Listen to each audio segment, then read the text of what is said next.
Hello दोस्तों, कैसे हैं आप सब लोग। आशा करती हैं आप स्वस्थ हैं तन से, मन से, धन से। आपको ढेर सारी शुभकामनाएं आपके अच्छे आने वाले दिनों के लिए और अचीवमेंट जो आपने सफलता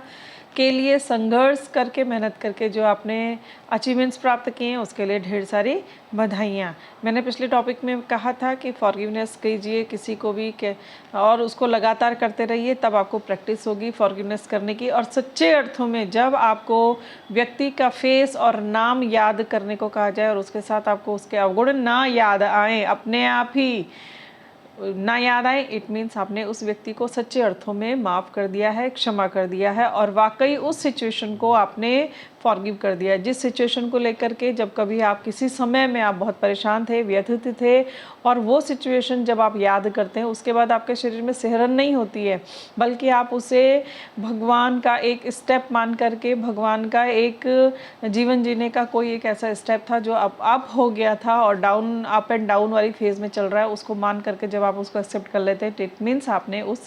परिस्थिति को, उस सिचुएशन को लेट गो कर दिया है। दोस्तों, आपने कभी देखा है कोई एक ऐसा व्यक्ति जो आपके बहुत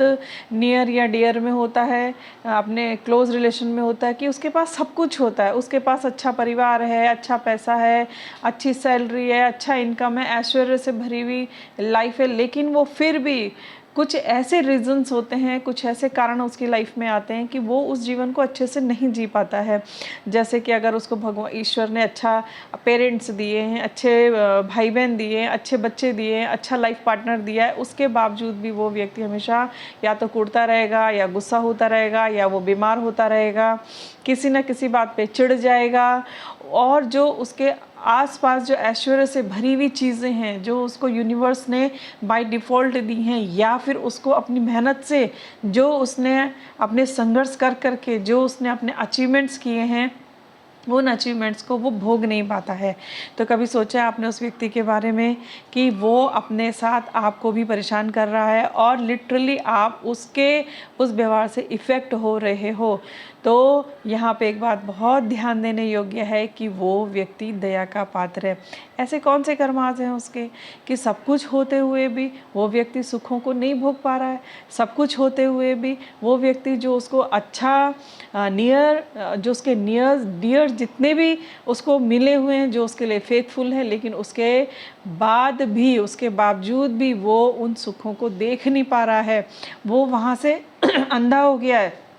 तो इट मीन्स कहीं तो कुछ तो गड़बड़ है ना, कहीं तो कोई तो कर्मास गड़बड़ है, या तो उसका या तो हमारा। तो फॉरगिव करने के लिए ये बहुत अच्छा आपको एक साधन मिल सकता है दया का। अगर आप दया करके उस व्यक्ति को क्षमा करना चाहें तो दोस्तों, और साथ में अपने गुरु का आशीर्वाद लेना चाहें, अपने परमपिता परमेश्वर का, सुप्रीम बीइंग का आशीर्वाद लेना चाहें, तो लेना चाहें क्या, मुझे तो ऐसा लगता है कि आपको लेना चाहिए, गुरु का आशीर्वाद लें, क्योंकि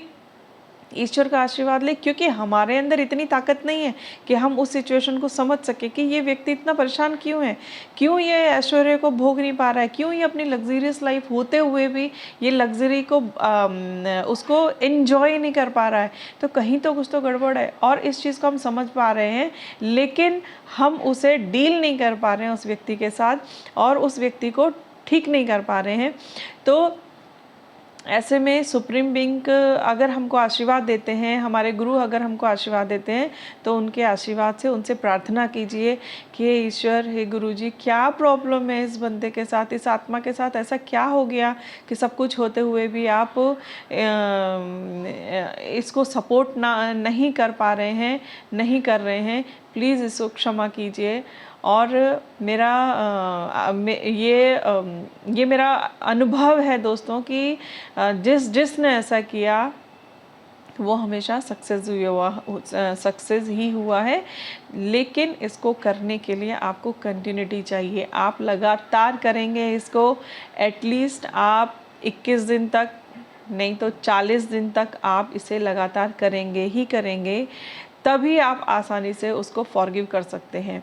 तो जब दया का पात्र बन जाता है, तो दया का पात्र तो वैसे भी क्षमा करने योग्य होता है। आप तो इतने बड़े हैं, आपका हार्ट चक्र इतना बड़ा है, आपके हृदय में दया और करुणा भरी हुई है, लेकिन क्योंकि उस व्यक्ति के बिहेव के कारण आपका भी मन खराब है, आपकी मनोस्थिति बिगड़ी हुई है, तो आप समझ नहीं पा रहे हैं कि इस व्यक्ति को क्षमा कैसे की जाए। तो वो क्षमा देने के लिए तो सुप्रीम बीइंग से ही आपको प्रार्थना करनी पड़ेगी, अपने गुरु से प्रार्थना करनी पड़ेगी कि प्लीज़ हमको इतनी पावर तो दे दीजिए आप, नहीं तो आप ही कर दीजिए, इस व्यक्ति के साथ कुछ अच्छा कर दीजिए, इसको समझा दीजिए कि तुम्हारे पास इतनी सारी चीज़ें हैं, ऐश्वर्य से भरी हुई चीज़ें, सफलता तुम्हारे कदम चूम रही है, तो इसको आप भोगो, इस ऐश्वर्य की लाइफ को, लग्जरियस लाइफ को आप जियो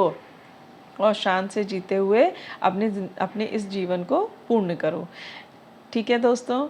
थैंक यू।